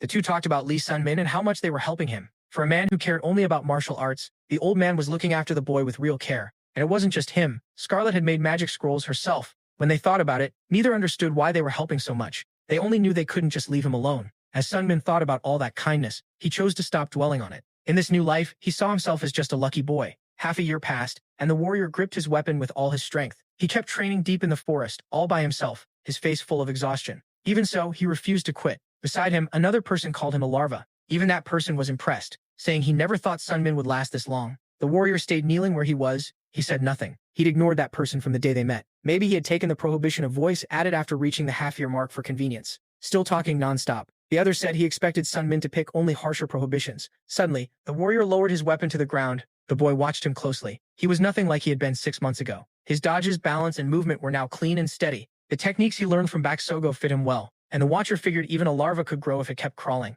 Laughing, he said that crawling was all Sun Min could do after taking on 5 prohibitions. Sun Min ignored every word and kept training. Curious, the other watched again with wide eyes. At last, he picked up his weapon. He demanded to know why he was still being ignored, saying he could read Sun Min's body language anyway. Tired, the boy wondered if this guy had nothing better to do. He knew the other was dangerous, but also knew he couldn't be killed because of the rule against violence. Even so, his companion hit him. The warrior fell, not even noticing the attack in time. The other laughed, saying it was pathetic watching him crawl around like a larva. He had found a way to hurt him indirectly. Holding up his sword, he said Sun Min couldn't do anything like that. The weapon was a key sword. He taunted him, saying he'd never have power like this. So while Sun Byron had to struggle for every step, others like him could reach that level easily. Even with all those barriers, the protagonist would keep going, and that shocked the other. To him, there was only endless despair for someone so untalented. Maybe all that effort was pointless, but Sun Byron would still fight in his own way. No matter how long it took, he'd keep moving forward like a larva. The other could stay arrogant. One day, Sun Byron would drive his spear into that proud body. Even while showing off, the boy stayed silent. Then he drove the spear harder into the tree. The other followed everything Sun Byron was trying to say without words. Standing there, he looked imposing. In the end, he just said that if Sun Byron really believed that, he'd be waiting for that day. The protagonist had no plans to quit or break down halfway. A month later, Lee Salman had spent a full year on the mountain, and it was time to choose another prohibition. He chose the prohibition of hearing. It was torture. His ears were filled with horrible noise he could never get used to. Now carrying 6 prohibitions, he stood near death every day but still swung his spear without fail. His movements let him dodge, stay grounded, and strike cleanly. He trained the supreme spear of the 9 heavens, the mystic arts of Violet Dawn, and the shadowless soul flight. His fights with Dok Bijun and training with Bak Sogo also helped him improve. Only Scarlet wasn't much help. As Lee Selman grew stronger, his body felt heavier, food tasted worse, and his dreams became harsher. The chills got worse too, and endless noise filled his ears. Still, it sometimes helped by blocking Flam's annoying chatter when he came around and bothered him. So, little by little, like a larva, the protagonist kept getting stronger. When he met Mercy, he asked why she had called him since the next prohibition was still weeks away. She faced him and congratulated him for passing his test. Confused, he had no idea what she meant. Then Flam suddenly appeared before him. The protagonist was badly startled. Mercy explained that Flam himself was the test. Then everything started making sense. Bak Sogo, Scarlet, and Dok Bijun had all become known as strong and respected people in Iria. But he had never heard of Flam, and with that much power he couldn't be some nobody. What was strange was that Flam didn't actually exist. Flam explained that he used his great power to push practitioners into despair. Even the most gifted would see him and fall into complete misery. They'd panic, lose their minds, and run away from Flam. But the protagonist was different. Even without talent, he threw himself into an even harder trial and made Flam his target. It was reckless, but Flam still hadn't managed to break him, so that recklessness worked in his favor. Meishi told the warrior not to reveal Flam's identity to the other practitioners, or he'd face God's wrath. Either way, the young man would keep training on the mountain. His reward for passing the test would come when he left. Meishi even offered him a power beyond what 100 years of training could give. If Lee Subman offered up his soul, he refused. He would rather keep crawling forward and earn his strength slowly. That made Lee Subman think for a moment about what he could do. He truly hated the word effort. No matter how hard he worked, he couldn't keep up with all those geniuses. But being gifted didn't mean they never had to work either. In the end, he hated people who brushed off every real difference by saying, it all came down to effort. At the same time, he'd clung to that word since his past life, where defeatism became his shelter. Now, in this life, he'd had too many fateful chances to hide behind excuses about different starting points. That shelter was gone, so the only thing left was to move forward. Only now was he truly starting to put effort into something. Even so, Lee said he could endure to the end because he liked it. Mercy's face brightened when she saw his resolve. Then she turned away and asked if she could talk to herself for a moment. She said there were no coincidences in Arya. Everything happened for a reason. Arya called in travelers from other worlds and dimensions, giving them abilities as benefits, but no one still knew why. The protagonist realized Mercy wasn't really talking to herself, she was speaking to him. That meant she was telling him something she couldn't say directly. The girl went quiet for a moment. If the protagonist had returned, then something was coming that required his return, so he had to be ready, worthy of the reason he was sent back. She ended that thought with a smile, but there was worry in her eyes. Raising one hand, she declared this was her territory, and told someone to leave unless they wanted to be destroyed. A fragment started breaking apart and cracks opened into holes. Not understanding anything, the protagonist stood still until Mercy told him to go back right now. He had to finish training. There was no time to waste. Before he could answer, she sent him away. She wasn't sure if Lee Summon could stop what was coming. He needed to understand the final destiny. Days later, the sixth chosen prohibition was smell. The stench from the top of Scarlet's head kept hitting the warrior's nose. Maybe picking smell wasn't such a good idea. A woman with a strange air appeared beside him. The harsher the prohibition, the more power he gained. So even with nausea and vomiting, he endured it. Boxbav now carried the prohibitions of taste and hearing, along with the pain of her scattered senses. Compared to what she had suffered before, this felt even worse. The sense prohibition was harsher than she expected. The boy listened when she said she had something to tell him. She firmly said she would be leaving the mountain very soon. The two traded quiet, curious looks. Truthfully, Baksabev didn't need to suffer this much. She was already ranked among the geniuses. After 2 years on the mountain, she had probably reached her goal. The protagonist asked if she was really leaving, and she said yes. As for him, he would stay longer. Sadness showed in her eyes as she understood they would part. Even so, she said she was sure they would meet again. Baksabev quietly looked at the protagonist. She had shared the mountain with for so long. The little boy from before had grown into someone strong. But if she left, he might die by taking even harsher prohibitions and pushing too far. So the woman thought about staying longer to finish teaching him. Shadowless soul flight. Lee Sun-min told her he'd be fine without her. Thanks to Baksogo, he had endured pain for a long time and could now carry his own burden. He thanked Numi, saying he wouldn't be alive without her. Hearing that, her face lit up with a soft, happy smile. She stepped closer and hugged him. Caught off guard, he felt a little awkward. Then he dropped his guard. His expression grew gentler, and he accepted her honest hug. After pulling back a little, Baksogo told him he was the toughest person she had ever met. The more she learned about him, the more she saw he wasn't desperate like the others. He disagreed, saying he had fallen into despair again and again but always came back. Impressed, she called him amazing, and admitted she gave up facing the flames after meeting him. Then, looking straight at him, she sincerely asked him not to die. He answered with the same promise. He would never die. Not just Baksogo. Dake, Bijun, and Scarlet also left the mountain.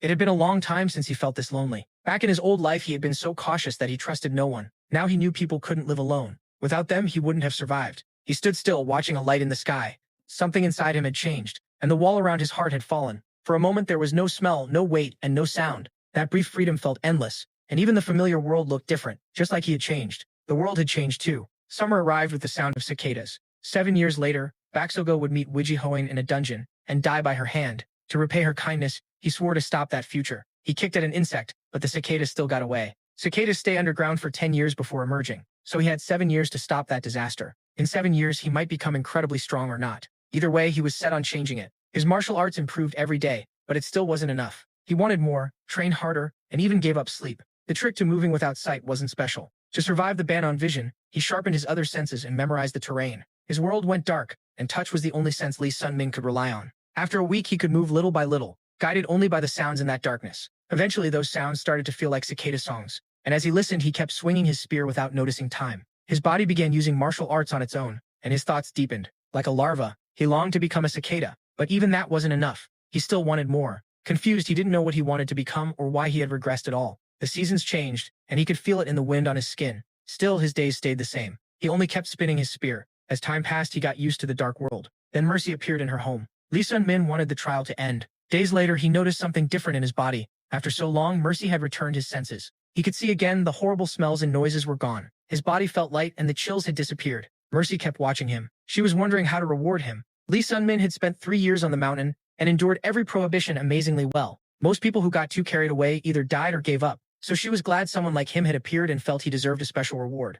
Calmly, Mercy asked what he wanted. Excited, he first said he wanted to fight like Loosebry, but that wasn't really it. After thinking it over, he tried to sort out what he truly wanted. Time was running out, so he needed to get stronger. With real excitement, he said he wanted far more power, even if he wasn't fully sure what that meant, and asked if Mercy could give him what he needed. The girl answered carefully that what he needed most was more time. He was stunned when he realized she could actually grant that. She placed a mark on his body and told him to show it to Denadar and Dramor. Denadar was the god of time and he would test him. As a friendly warning, she told him to stay alert. Denadar's trials were far harsher than hers. In the end, everything would depend on him, because a dangerous fate still waited ahead. Smiling, he said he liked things just the way they were. With that decided, they could move on to the reward for surviving 3 years on the mountain. He happily called Mercy a very generous goddess. For his reward, she brought out a man in a suit and tie. He was Neville, a negotiator from Erebreza, and he was pleased to meet the protagonist. Neville asked Mercy if this was her recommended new member. Still, he wasn't sure the boy was qualified to join the guild. Mercy told Neville to look again. Once he did, he quickly apologized, realizing the boy was more than qualified. He had only been judging him by the level of his martial arts.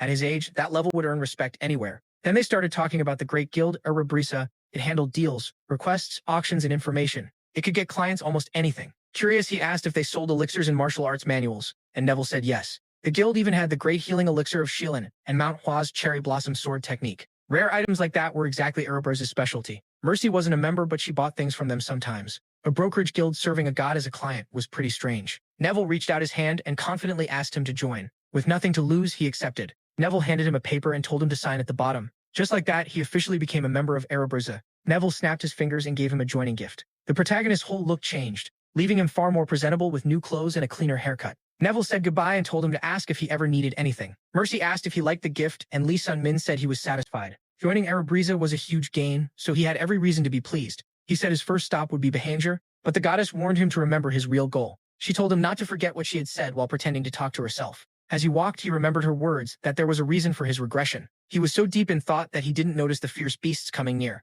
Even with monsters in front of him, he showed no despair. His mind was fixed on what wasn't a coincidence. As he fought, he kept wondering who had set all these events in motion. Then he charged with his weapon and pushed those thoughts aside for the moment. After 3 years training on the mountain, he had reached the peak of martial arts. At just 18, that was unbelievable. Others might call him a genius, but he knew he got this far through blessings and brutal hardship. His goal was simple: keep growing stronger through the chances fate gave him. After beating his enemies, he headed for Behanger with firm resolve. Smiling, he decided to become a mercenary. The magic-armored Devnark was hidden in the Black Mage's dungeon near Behanger. In the original future, a C-rank mercenary found it by chance. That armor was incredible. It could raise a C-rank mercenary from the 2nd or 3rd tier to peak martial artist level. And if a peak martial artist wore it, they might even reach the supreme peak. Even though he could have stayed on the mountain longer, he couldn't miss that chance. The Black Mage's dungeon would be cleared in a year and a half, so before then, he needed to establish himself in Behanger as a mercenary. At Behanger's mercenary guild, the boy made his request. The bartender had no idea why the boy was telling him all that. If he wanted to become a mercenary, he was supposed to go upstairs and talk to the receptionist.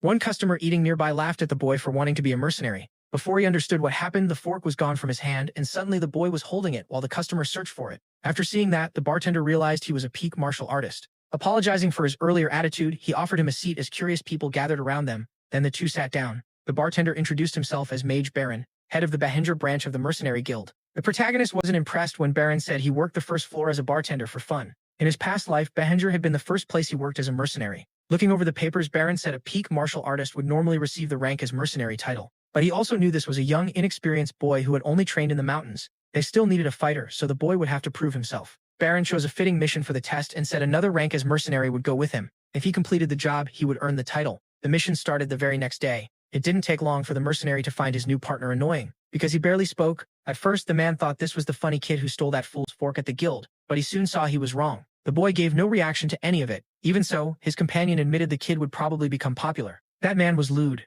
an S-rank mercenary. They had never met before, but the protagonist knew his name from his past life. Lude was assigned as his partner for this mission, and was probably there to watch how he performed. Curious, Lude asked if he had ever fought an ogre before. The young man answered honestly, no, he hadn't. Ogres were some of the strongest monsters in area, with magic resistance and skin as hard as steel. Their job was to take down an ogre spotted in the forest near a village. As they walked, Lude said 2 S ranks should be enough to kill one. Still, something about the forest felt off. It looked too small for an ogre to live in. The protagonist asked what he meant. Lude explained that ogres were at least 3 meters tall, and some reached 5, so they needed a huge amount of food. A forest this small shouldn't be enough to feed one. Then the young man suddenly told Lude to stop. Lude tensed up and asked what he had noticed. A deer lay on the ground, ripped completely apart. That kind of damage could have come from an ogre, but there were no signs it had actually eaten the deer. Lude couldn't smell anything either, which made it even stranger. Then both of them heard a weird noise.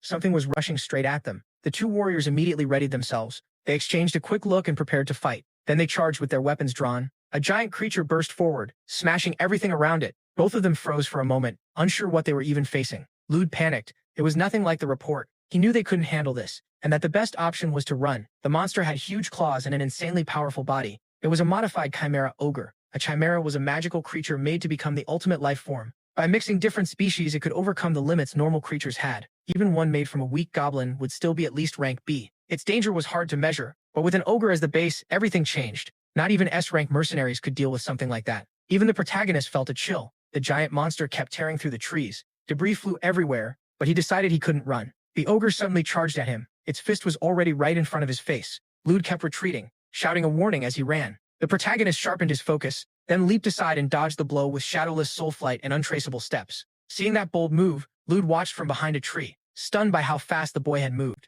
This wasn't Mercy's mountain anymore, and the heavy restriction on his body was gone. Here he believed he could beat the monster. He moved again with shadowless soul flight mixed with shadow dance. As he ran up the creature's body, it noticed him. Closing in, he used the supreme spear of the 9 heavens. His strike carried the soul-chasing kill blow, but Lee Sung-min quickly realized how hard this fight would be. Its skin was nearly impossible to pierce. Even a direct hit barely did anything. His key sword attack hadn't left a single mark. Lude realized the reward would be the same as for a normal ogre, so this was nowhere near worth the risk. Still, escape no longer seemed possible, so he decided to help. But then he got a message telling him to stay back. After realizing it was sound transmission, he stopped. The boy knew how dangerous the monster was and didn't want Lude getting close. Through the message, he reminded Lude that he had never fought an ogre before. Even so, he understood what he was dealing with, though he still didn't know why his sword had done no damage. Even then, Lee Sung-min believed he could kill the chimera. With sword in hand, he used the supreme spear of the 9 heavens together with lightning-splitting strike. The blow landed cleanly, but when he pulled the weapon back, the ogre still stood firm. Lude grew even more desperate when he saw it wasn't hurt. He knew anything he did would be useless.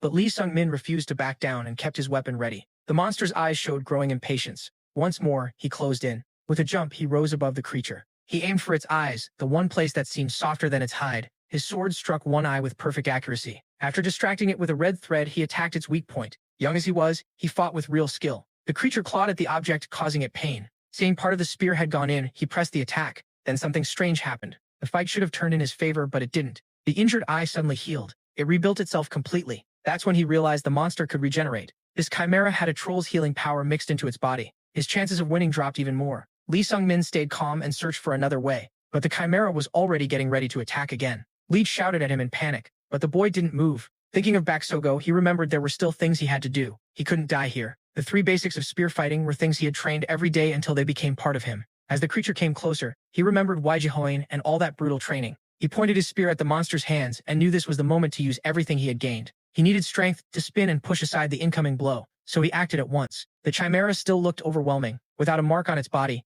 he sprinted straight at it. Weapon raised, he picked the best spot to strike. He needed control to twist the spear around the enemy's attack. With a light step, he slipped close to its huge claws. Now he had the control he needed to finish the move. Luda watched every motion closely. With a precise hit, the boy threw the creature off balance. Gripping his weapon tight, he followed with slicing attacks. While the monster struggled to steady itself, Lee Sung-min drove the spear into its leg. This time, he knew he had landed a real hit. The chimera screamed through its stitched mouth. Just as he expected, its joints were much weaker. When it lunged to grab him, he was already ready for the next move. Confused, the creature tried a more careful strike. It swung a hand down to crush him, but he dodged again. Now he wondered how long a damaged joint would take to heal. There was no time to wait, so he attacked again. The force snapped his spear in half, but he still drove the monster down to one knee, with part of the spear stuck in its body. Regeneration stopped there. Realizing his plan had worked, Lee Sung-min smiled. Using the piece still in his hand, he struck its arm. That left the chimera unable to properly use its legs or right arm. Now it had to brace itself on one hand as pain shot through its body. He knew he only needed one more good hit.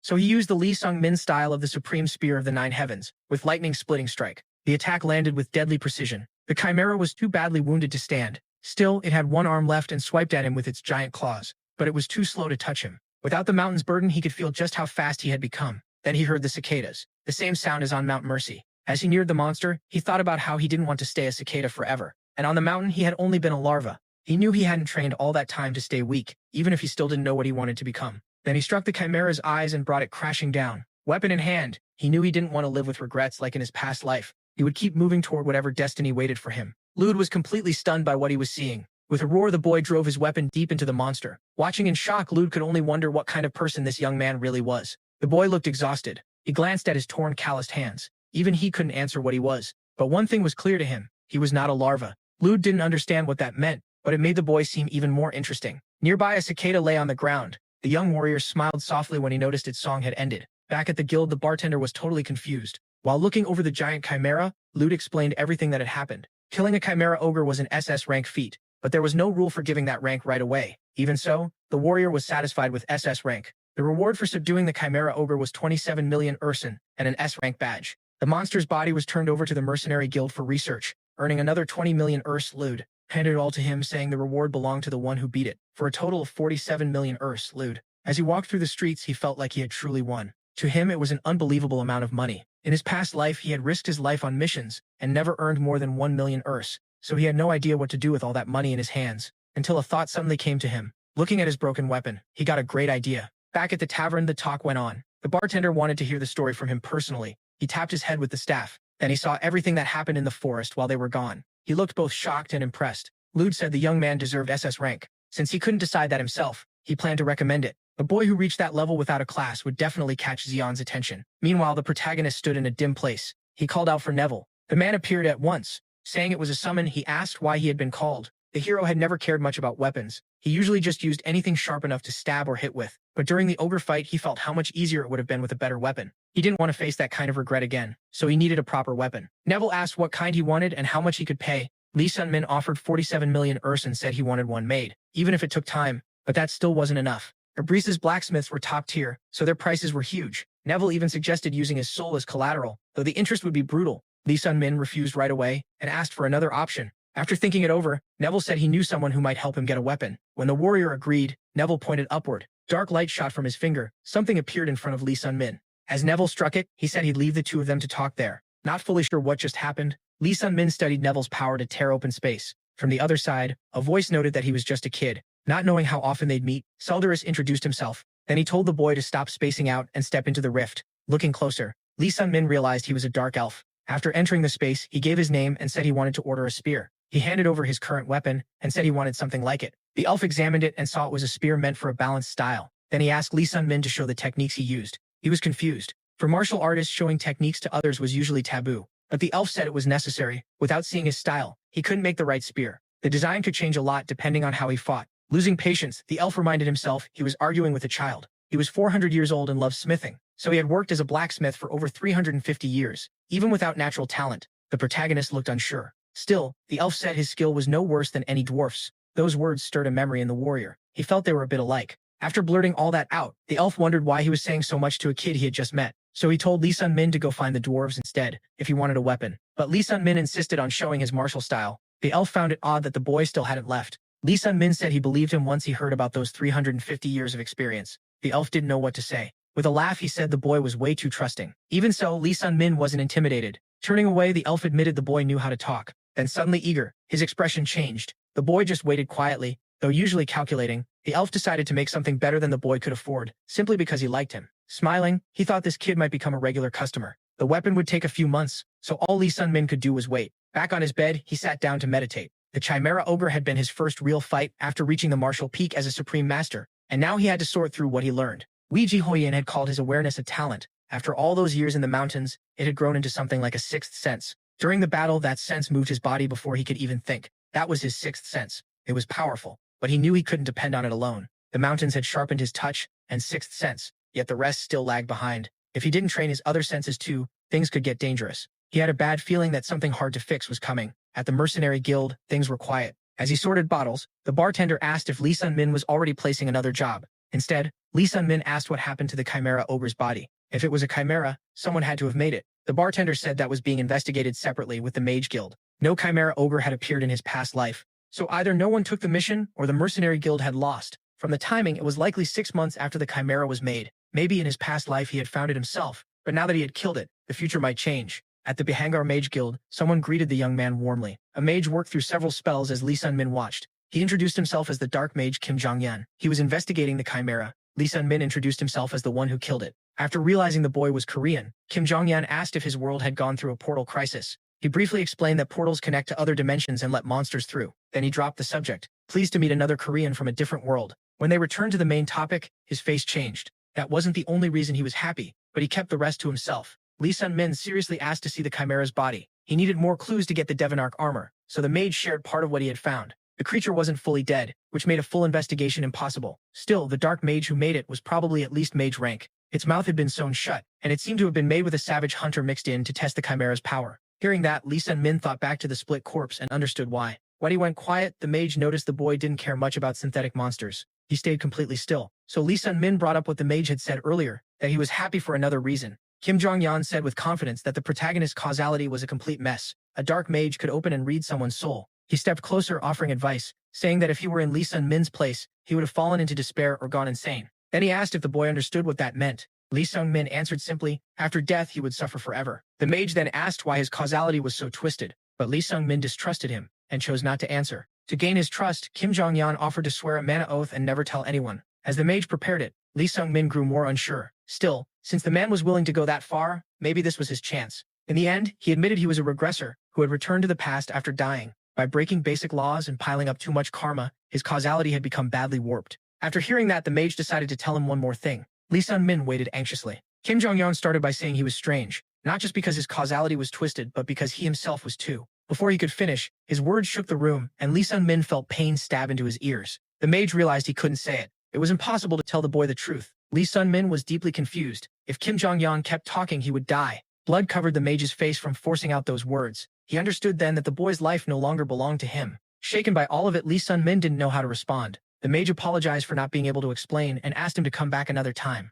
Still not understanding anything, Lee Sun-min left in confusion. Then he remembered what had happened with Mercy, how she tried to destroy anyone who stepped into her territory. He turned to leave, but someone called out to him. When he looked back, he saw a woman. As she came closer, she said she recognized him from the Mountains of Mercy. Even then, he didn't recognize her. Annoyed, she introduced herself as Scarlet Lizard. That made him think harder since she looked very different now. After a short exchange, Lee Sun-min told her to stop nagging him. Furious, she punched him with all her strength. Only after taking the hit did he finally recognize Scarlet. She then asked what he was doing at the Mage Guild. He said he just had some business there. But when he mentioned Kim Jong-yan, she paid close attention. She warned that dark mages were already creepy, but that man was especially strange. Only a crazy person would get involved with him. In the end, she told him to be careful where he went and said it was nice seeing a familiar face after so long. As she left, she told him to visit her lab on the 3rd floor if he got bored. She also said to tell her if anyone gave her friend trouble. After waving goodbye, he was alone again. He thought about Mercy's words and the sentence Kim Jong-yan couldn't finish. It felt like those people were treating him kindly, in a way that was too strange to be normal. He was sure something was going on, but he still couldn't see what.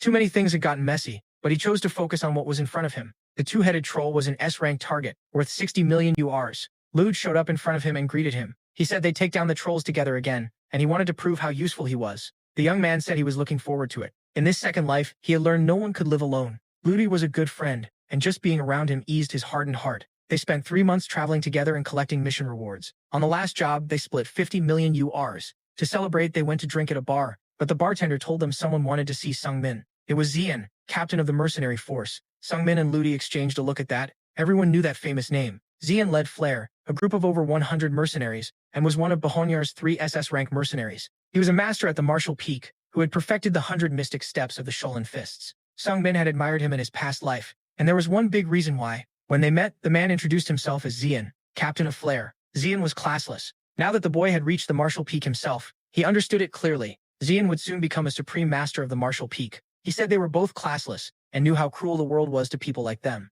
Even so, the boy before him had become a martial peak master at just 18. Then Zion got to the point and asked him to join Flare. He offered him vice captain, second only to Zion. Seeing the boy's confusion, he knew the offer was sudden, so he handed over an item and told him to think it through. The boy's eyes widened when he saw it. Inside the box was a lesser revitalization pill, a Sholen Temple elixir that boosts internal energy. If he accepted, the pill was his. Then Zion handed him a contract and asked for his signature. It looked simple and had no magic on it. He just had to obey Zion's orders, and if he broke the contract, he would pay for it. Zion also promised a greater revitalization pill if he revealed what martial arts he had learned. Confused, The protagonist asked who would ever accept terms like that. With a grim look, the man said anyone who wanted to be a mercenary in Bahanyar had to accept them. Curious, Luda asked what answer his friend gave. The protagonist rejected the offer. It was slavery. Luda saw how bad things were and told him to leave Bahanyar. Depending on what happened next, his life could be in danger because Zion did shady things. And even if the boy stayed obedient, Zion could still make life hard for him. Lud said he once refused an offer at A rank, and after that, no one gave him jobs because they all belonged to Flare. He had to become S rank in another city before returning, but by then, Zion had already become S rank, as the protagonist thought. Lud kept drinking. He had never guessed Zion was that kind of man, even after admiring him so much. Then Lud asked if he wanted to go to Mythor with him. Just then, a man in the bar announced that the Dark Mage's dungeon had been found. It was likely the same Dark Mage who created the Chimera Ogre. Now they were forming a team to clear the dungeon, with Flare leading the raid. A voice said it had taken longer than expected. Even so, the protagonist said he urgently needed a weapon. She handed it over. It was made mainly of mithril, with black iron on the outside. Great conductors for mana and Kyle. The boy stared at it, overwhelmed. He hadn't expected something this good. Neville said Lady Selgerus seemed to like him. He explained that the materials used for the weapon were extremely costly. Vega had given extra money to improve the weapon, but the elf had barely used it for herself. Still, Neville understood why she had done it. The protagonist had a strange pull that made people want to help him. Seeing the boy's face, Neville apologized for making it sound so odd. Then he left, telling him to reach out if he needed anything else. Alone again, the young man fell into thought. He wasn't shocked because the idea was weird. He was shocked because it confirmed what he had already suspected.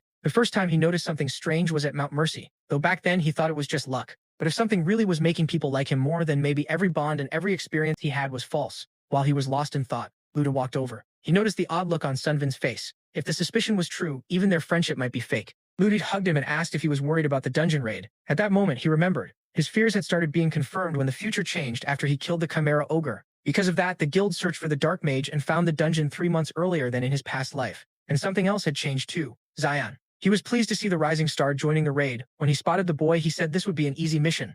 In the past, Flare hadn't joined this expedition because they were away on another job. Now they could, since the timeline had moved up by 3 months. Zian also noticed Luda was with him. Smiling, he told both of them to be careful. The dungeon was dangerous, and no one knew when or how they might die. After the orders, everyone moved in single file. Luda caught the hidden threat in Zian's words. He could kill them in the chaos and make it look natural. For a moment, the hero thought about refusing to join because of that. But in the end, the skills hidden inside were too valuable, so he went. It had been 3 months since he came back from the mountain, and he still hadn't progressed. To break that wall, he needed the magical armor Devnark, which could raise even a third-rate warrior to master level. Going back to their talk, Luda said Zian wouldn't dare act recklessly with so many people around. The raid had 27 members total, 1 SS rank, 4 S ranks, and 12 A ranks, along with Flare's mercenaries. Even Baron, the guild leader, had joined. Luda said that with his spiritual sword, he'd cut down anyone who tried anything. He had no real reason to join the raid, so he was probably there because he was worried about his friend. Lee Sun Min was deeply grateful, even if it meant Luda was now in trouble with Zian too.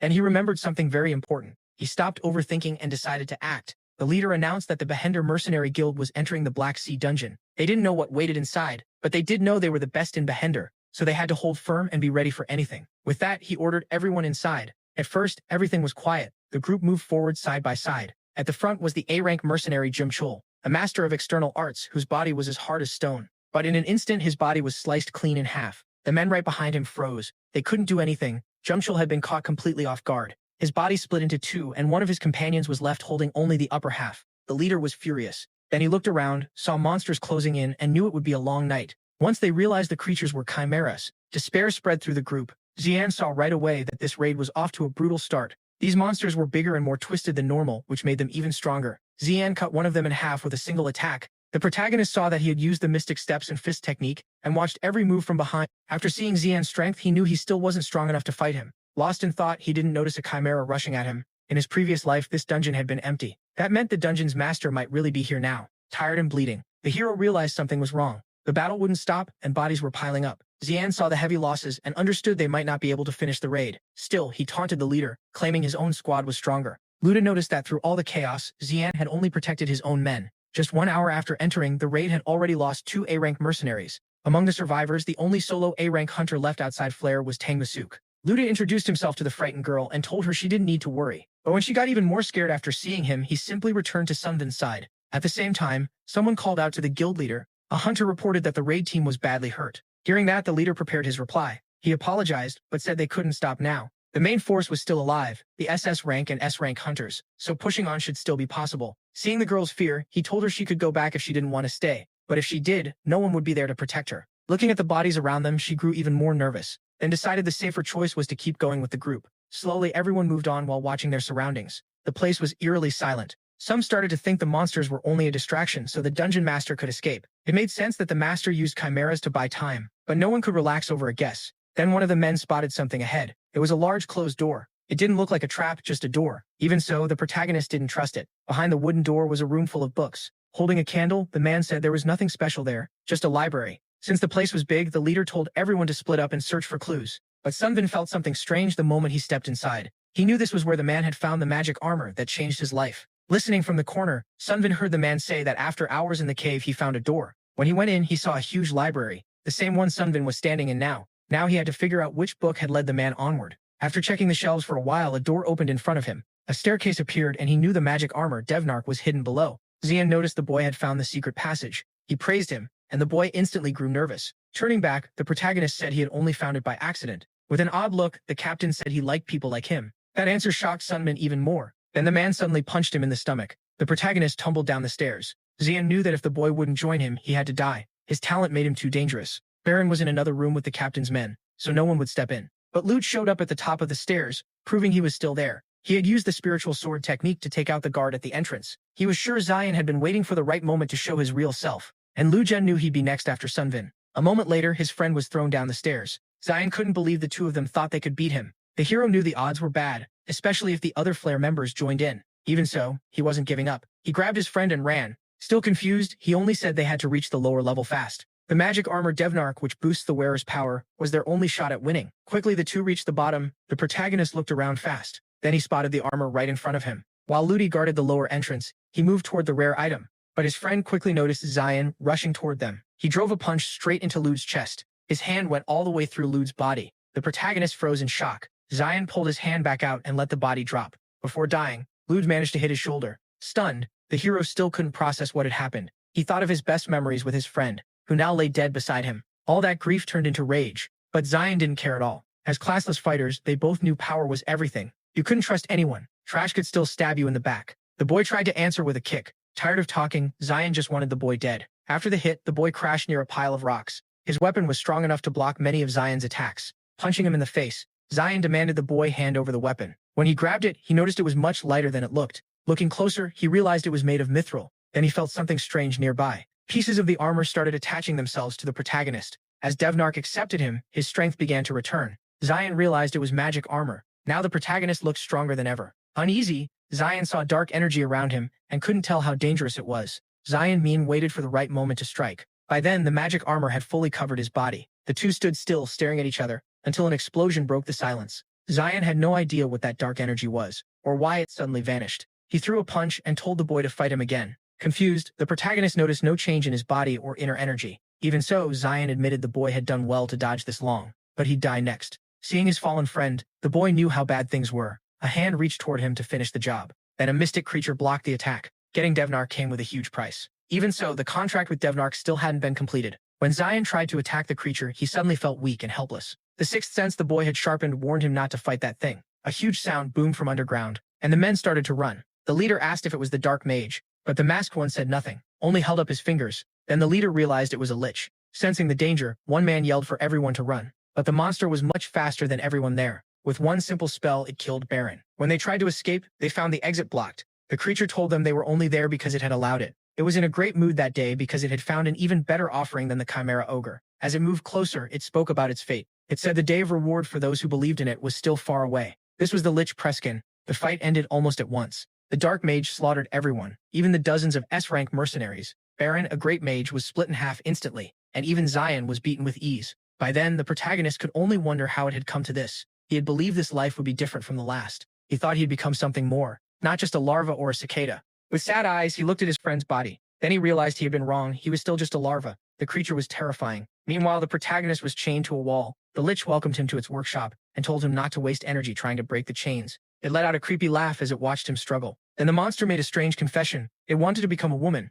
To it, women were amazing because they could do something many alchemists never could in a lifetime. Because of that, it had tried every way to become one, but got lost in magic and gave up its soul and flesh for eternity. In the end, it believed it had found the answer. Even if it couldn't give birth, there was still another way to create life. Hearing that, the hero was stunned. To the Lich, this was a perfect day. The one it had once met, whose karma was twisted, had become a monster. If it used someone like this warrior, someone with warped karma, as an offering, it might get closer to its dream. Holding the boy's face, it revealed what it planned to do. Desperate, the protagonist had no idea how to escape. He watched everything around him as the lich prepared the offering. Then the boy's breathing turned uneven. As the lich used its full power, it sensed something strange. Not understanding what was happening, it grew confused. To it, this should have been impossible. Turning away from the boy, it fell into deep thought. Meanwhile, the boy struggled to breathe more and more. Then it realized the offering had been rejected. The lich grabbed him by the neck and leaned close. Curious, it asked who he was and why the demon king of fear had rejected him. A soul with twisted karma should have been a valuable offering. Desperate, the lich decided to search his memories to find out who he really was.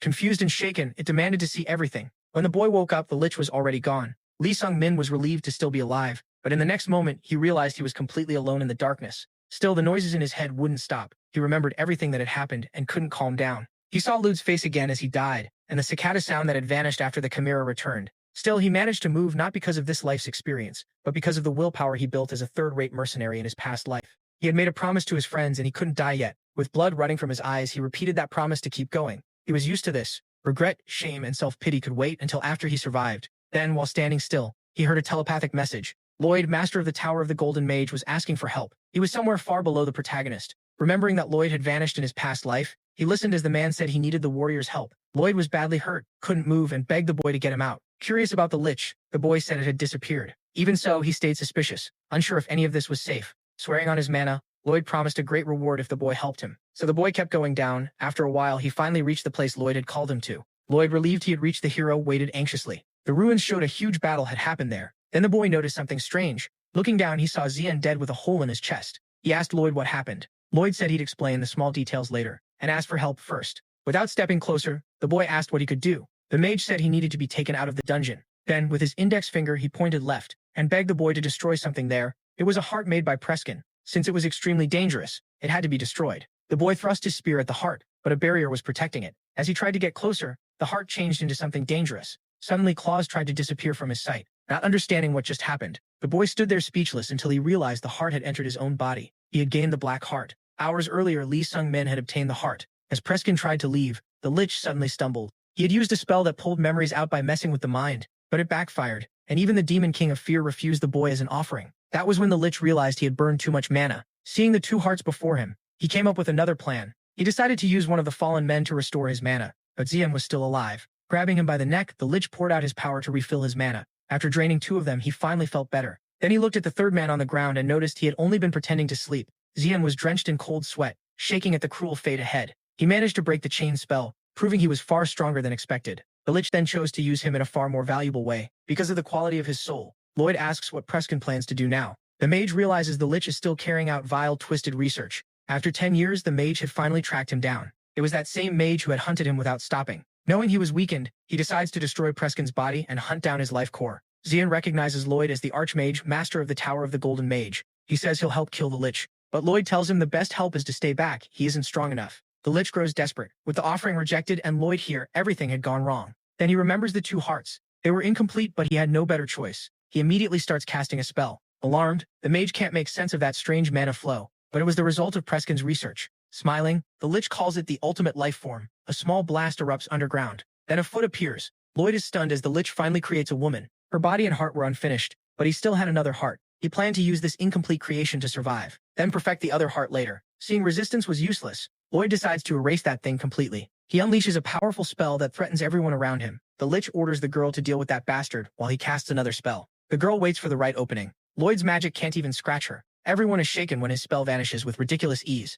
The lich is delighted. She performed perfectly. Calling him daddy, she says she's hungry. Then she turns to Xian. With one blow, she tears out his heart. That was how the captain of Behinder's strongest mercenary guild, soon to become master of martial peak, died. His heart ripped out before he could resist. What came after was complete madness. Once Lloyd sees her power, he panics. Meanwhile, the lich laughs at the disaster he made. That monster could do anything. The fight went on, and Lloyd used all his magic and mana on the girl. In the end, badly injured, the two escaped. That was everything that happened in the cave. Lloyd can only thank the boy for saving his life. He is also grateful the boy destroyed that heart. After calling for help, Lloyd passed out and saw nothing else. Even so, the boy is still confused about what entered his body. Lloyd thanks him again and promises a reward for what he did. It was basically a blank check from a great mage, but the boy didn't need anything, so he saved that favor. Lloyd still didn't know about the heart. Preskin, master of the Black Magic Tower, had been marked for execution for breaking the rules, and the one who took the mission was Lloyd, master of the Golden Magic Tower. After chasing him for 10 years, Lloyd finally got his chance during that raid. In his past life, though, he died in that cave. Since the one who should have died was now alive because of the boy's regression,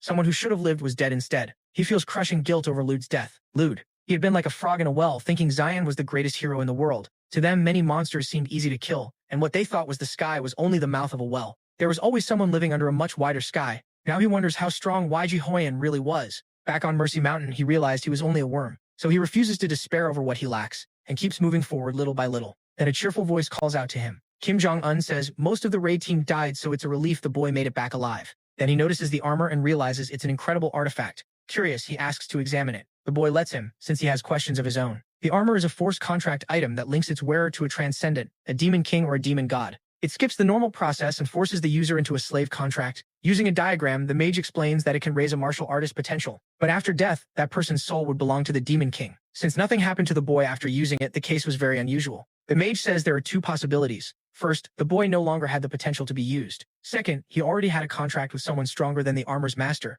The mage thinks the second answer is more likely. That makes the boy wonder why the demon king of fear rejected him. If the contract isn't active, then the armor can still be used safely like this. With a snap, he removes it from the boy's body, turns it into a bracelet, and says it can return to armor form with mana. The boy then says the Lich had offered him as a sacrifice to the demon king. The mage says it's amazing he kept his sanity after facing such a being. Smiling, he asks if the boy